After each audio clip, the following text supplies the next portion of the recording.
This is a recent photograph of Kenneth Anger, whose films were cited as a major influence by photographer Robert Mapplethorpe. Mapplethorpe was implicated by witnesses in the Halloween 1981 execution killing of New York photographer Ronald Sisman. Sisman was a close associate of Roy Radin.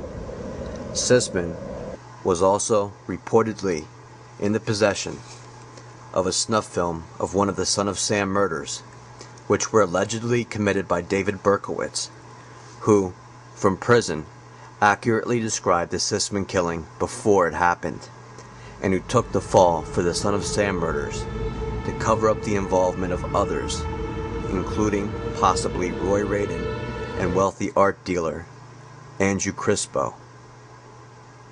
Crispo admitted being present at the site of a ritual murder which was committed by a man named Bernard Legeros.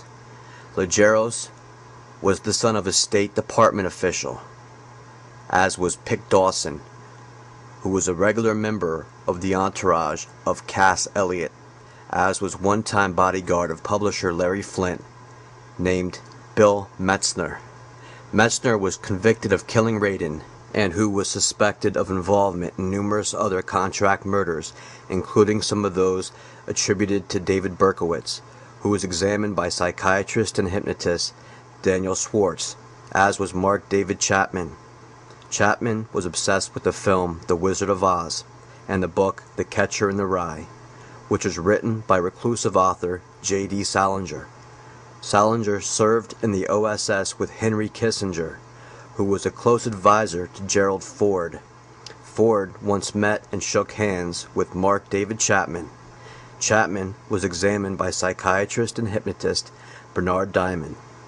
Diamond also examined Sirhan Sirhan, who had connections to the Process Church, as did many of those ensnared in this sordid web, including Kenneth Anger, John Phillips, Roy Radin, David Berkowitz, and Charlie Manson. Manson attended a New Year's Eve party at the home of John Phillips, who wrote the siren song of the Summer of Love, bringing thousands of hippies and flower children streaming into San Francisco and into the hands of such figures as Lewis, Dr. Jolly West, Anton LaVey, Charlie Manson, Bobby Beausoleil, Timothy Leary, and Kenneth Anger. Anger, who just 3 days after the suspicious death of Rolling Stone Brian Jones, filmed the Hells Angels stomping the crowd at a 69 Stones concert in London, just 5 months before they did the very same thing to the crowd at Altamont, which was organized by San Francisco attorney Melvin Belli, who consulted with F. Lee Bailey, while Bailey was busy railroading Albert DeSalvo, and later consulted with Richard the Night Stalker Ramirez, who was offered an honorary membership in the Church of Satan by Anton LaVey's daughter Zena, who, along with boyfriend Nicholas Schreck, staged an event on 8/8/88 celebrating the slaughter of the victims of the Manson family, who some researchers believe were involved in the murders attributed to the Zodiac. The Zodiac called and sent correspondence to Melvin Belli, whose clients included the widow of Herman Goering and Jack Ruby, who assassinated Lee Harvey Oswald, the purported assassin of John F. Kennedy, whose brother Robert was romantically linked to Jane Mansfield, as was Anton LaVey, who served as Roman Polanski's technical director on the 1968 film Rosemary's Baby, which was set in New York Dakota's apartments, where John Lennon was gunned down by Mark David Chapman, who shared a fixation on The Catcher in the Rye with failed Reagan assassin John Hinckley Jr., who stalked actress Jodie Foster, who was working on a film biography of Leni Riefenstahl, who was met by and admired by fellow filmmaker Kenneth Anger, who laced his film Scorpio Rising with Nazi imagery, including the prominent use of swastikas, not unlike the one carved into the forehead of Charlie Manson,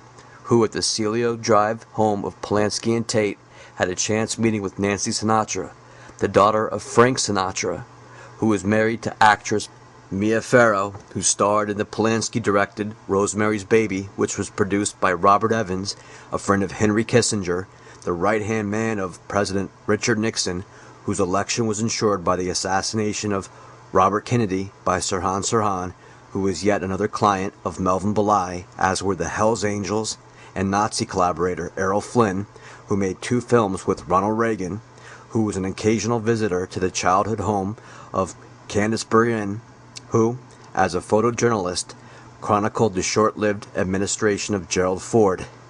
Ford was friends with Harry Conover. Conover's wife was Candy Jones. Furthermore, Gerald Ford married one of Harry Conover's cover girls, Betty Ford, who later went on to open the Betty Ford Clinic, where various celebrities in and out of this web routinely check in for tune-ups. Is this merely because in our celebrity-obsessed culture, every misstep of the entertainment community is open to such intense scrutiny? Would we find the same skeletons in the closets of any other group in the country that was subjected to such unabashed media and public voyeurism? Is Hollywood merely a microcosm of America itself, illuminated by the harsh glare of the stage lights? If so, then it is truly a strange and scary world that we live in.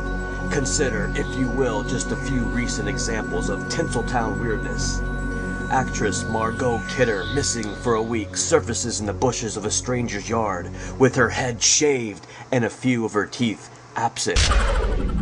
Actress Annie Hetchie similarly goes missing, only to show up at the door of a stranger in the middle of nowhere, babbling about being beamed up to the mothership.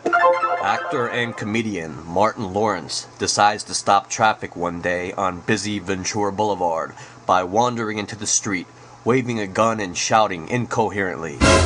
Actor Robert Downey Jr. finds himself sleeping in the bed of a neighbor with no idea how he got there. Dr. Haing S. Najor, who purportedly survived the killing fields of Cambodia before starring in Hollywood's version of events there, doesn't survive the mean streets of Hollywood. He is gunned down in February of 1996. Actor Jack Nicholson decides to blow off some steam by attacking the vehicle of another motorist with a golf club.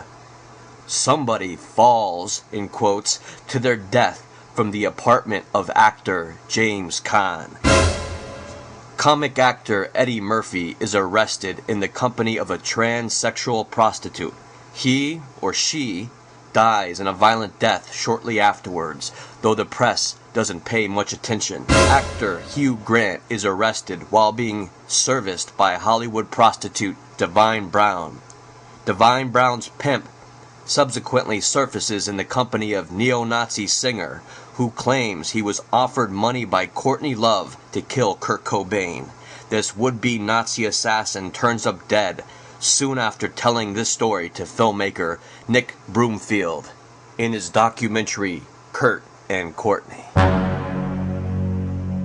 Actor Brian Keith, the former star of TV's Family Affair, is found with a fatal bullet wound in the head on June 24, 1997. His death, ruled a suicide, continues a long tradition of Hollywood notables allegedly shooting themselves in the head. Included on that list are Hervé Tattoo Villachese, September 4th, 93, Del Shannon, December 8th, 90, John Eric Hexum, October 12th, 84, Freddie Chico Prinz, January 29th, 77, Pete Duell, December 31st, 71, and George Superman Reeve, July 1st, 1959.